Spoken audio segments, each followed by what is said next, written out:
Welcome to our tutorial. In this step-by-step guide, we'll guide you how to download Google Chrome on your PC/laptop. 1. Click on Window icon at the bottom left on your screen and open Browser, Microsoft Edge. 2. Once the browser opens, type google.com in your search bar. 3. Now, search Google Chrome on Google. 4. Select the first link that comes up.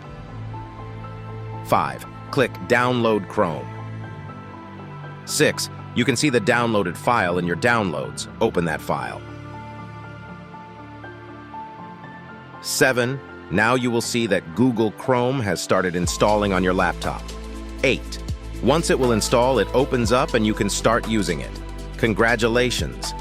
You have successfully learned how to download Google Chrome on your laptop PC. Thank you for watching our guide.